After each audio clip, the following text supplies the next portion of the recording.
Oke, Assalamualaikum warahmatullahi wabarakatuh. Selamat datang di mata kuliah Manajemen Keuangan Internasional.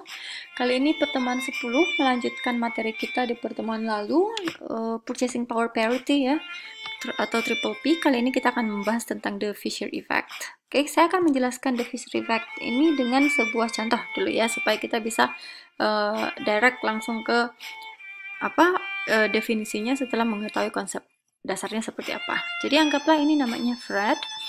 Fred ini memiliki uang sebanyak 1000 US dollar dan Fred ingin membeli kulkas dengan harga yang sama. Tapi Fred ingin membeli kulkas itu tahun depan, bukan saat ini. Nah, apa yang Fred lakukan? Maka Fred daripada menghabiskan uangnya dalam bentuk cash itu, Fred memutuskan untuk memasukkan uangnya ke bank menggunakan Certificate of Deposit atau CD dengan bunga, anggaplah bunga realnya itu 5% per tahun. Nah, di tahun yang sama, inflasi di negara tersebut, di US, itu adalah 6% per tahun.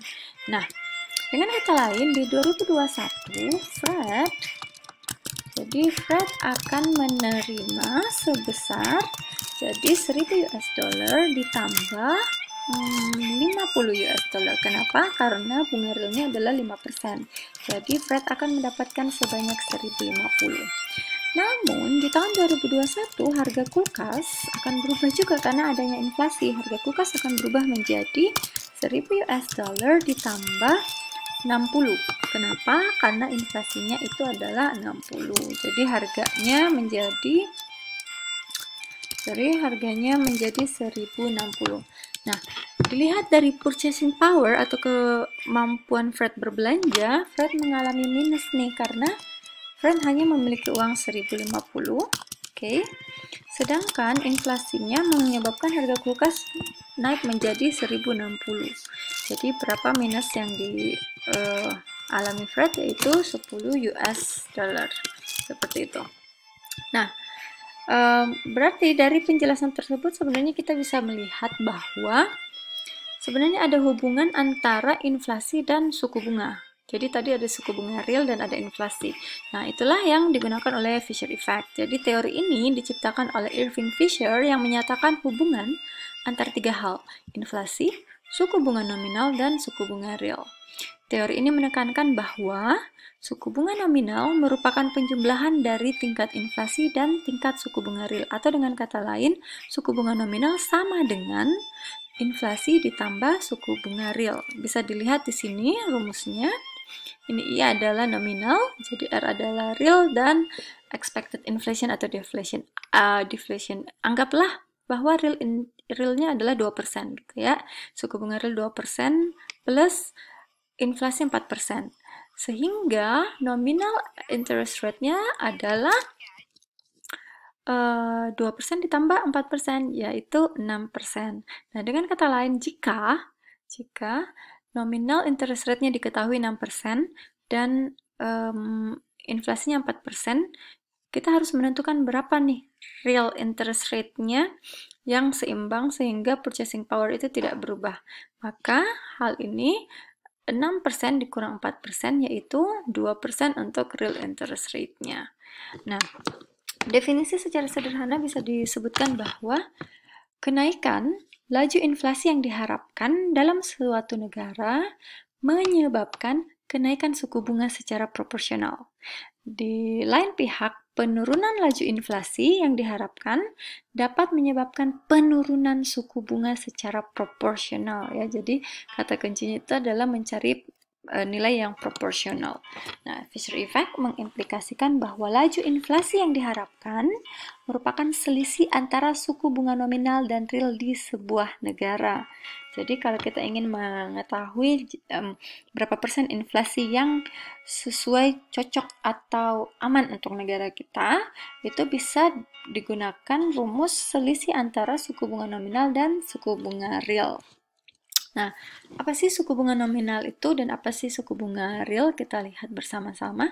Suku bunga nominal itu atau yang disebut dengan nominal interest rate adalah suku bunga yang mengacu pada suku bunga sebelum inflasi. Oke, jadi nominal juga dapat merujuk pada suku bunga yang dinyatakan pada pinjaman, tanpa memperhitungkan biaya atau bunga yang bertambah. Tuh, jadi bisa dibilang ada suku bunga nominal itu exclude inflasi. Di lain pihak, secara berkebalikan, suku bunga real itu atau real interest rate adalah tingkat bunga yang diterima oleh investor, penabung, atau pemberi pinjaman setelah inflasi. Jadi satu exclude inflasi, ini include inflasi. Ini adalah penggambaran tadi, jadi tadi ada rumusnya, jadi ini untuk lebih membuat kalian semua mengerti, jadi diperlihatkan melalui gambar. Jadi bisa kita lihat, jika nominalnya adalah 9%, inflasinya ada 5%, maka real interest rate yang proporsional yaitu 9 dikurang 5, jadi 4. Atau bisa juga jika kita mempunyai real interest rate 4% dan inflasi 5% seperti contoh Fred tadi, maka nominal interest rate-nya adalah penjumlahan dari inflasi dan interest rate real ini yaitu 9%. Apa sih manfaat dari Fisher Effect? Kenapa kita harus menggunakan Fisher Effect? Nah, pertama, ini memberikan informasi mengenai keinginan investor dan peminjam, karena kita bisa lihat ada angka-angka yang diperlihatkan, ada angka-angka proporsional yang terlihat, sehingga kita bisa memberikan informasi kepada investor dan peminjam. Yang lainnya, ini juga dapat memberikan informasi mengenai purchasing power seseorang kalau Fisher Effect, atau purchasing power sebuah perusahaan. Dan ketiga adalah memberikan informasi mengenai pertumbuhan usaha. Ini sangat penting ya, ide pertumbuhan usaha, keuntungan itu sangat diperlukan, baik itu dari pihak stakeholders berarti semuanya gitu ya, dari pihak manajemen perusahaan, dari investor, dari pemerintah, itu semua membutuhkan informasi tentang pertumbuhan usaha dan keuntungan. Nah, dan terakhir kita akan membahas tentang kelebihan dan kekurangan Fisher Effect sebelum kita berpindah ke International Fisher Effect. Kelebihan dari Fisher Effect itu dapat memperlihatkan gambaran yang jelas tentang perbedaan suku bunga nominal dan suku bunga real. Biasanya kalau kita melihatnya atau membacanya secara narasi, itu lebih sulit dimengerti daripada kita melihatnya dalam bentuk angka yang sudah dijumlahkan atau dikurangkan gitu kan. Jadi lebih jelas dapat dimengerti. Dan selain itu, Fisher Effect itu berperan dalam pengembangan ekonomi berkelanjutan. Kenapa? Karena dari nilai-nilai yang didapatkan dari Fisher Effect itu akan diteruskan menjadi kebijakan-kebijakan, baik kebijakan oleh perusahaan ataupun kebijakan oleh pemerintah, sehingga adanya pengembangan ekonomi secara berkelanjutan, adanya strategi-strategi yang dapat diterapkan oleh perusahaan atau negara untuk menjaga perekonomian perusahaan atau negara tersebut. Tapi apa kelebihannya? Maaf ini salah. Apa kekurangan dari Fisher Effect? Dapat mengakibatkan peningkatan suku bunga dengan mengurangi tingkat suku bunga nominal. Jadi bisa saja kalau kita melihat suku bunga nominalnya rendah nih, jadi kita tingkatkan di suku bunga real sehingga suku bunga real ditambah inflasi, suku bunga nominalnya juga semakin meningkat. Nah, lalu selain itu bank sentral juga dapat meningkatkan suku bunga real karena terus meningkatnya harga. Ini juga bisa terjadi. Jadi harga meningkat, suku bunga real dinaikkan oleh bank sentral, suku bunga real meningkat, otomatis suku bunga nominal juga meningkat. Jadi itu kekurangannya. Tadi saya menyebutkan tentang International Fisher Effect. Ini sebenarnya tidak banyak berbeda dengan Fisher Effect, hanya di sini di IFE atau International Fisher Effect ini menjelaskan hubungan antara tingkat bunga dengan perubahan kurs mata uang asing. Ya, tingkat bunga dan perubahan kurs mata uang asing ini saya ingat kemarin di teori PPP, ini disebutkan ya. Teori ini menggabungkan teori Triple P, Purchasing Power Parity, dengan teori Fisher Effect. Menurut teori IFE, terjadinya perbedaan tingkat bunga antara dua negara disebabkan adanya perbedaan ekspektasi terhadap tingkat inflasi. Oke, mungkin masih bingung, saya akan lebih mengelaborasikannya di slide berikutnya. Jadi dengan kata lain, kita baca bersama-sama.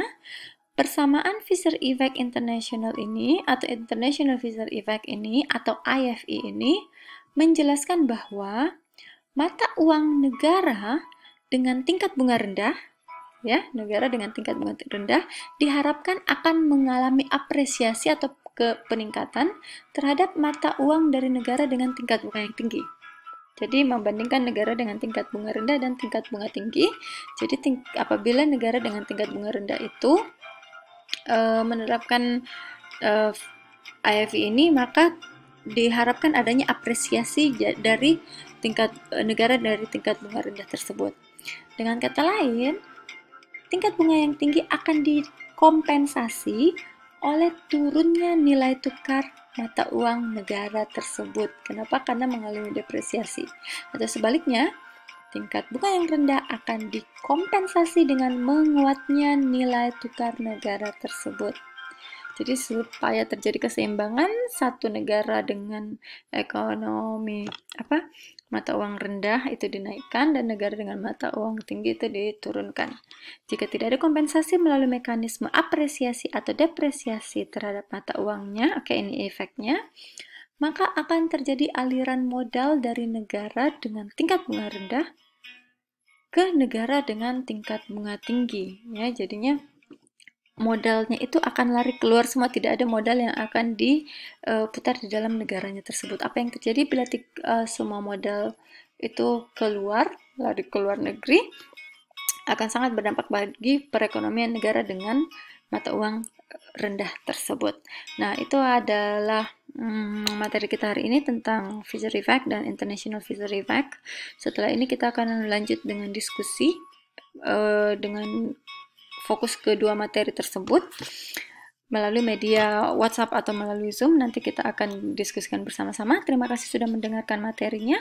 Assalamualaikum warahmatullahi wabarakatuh.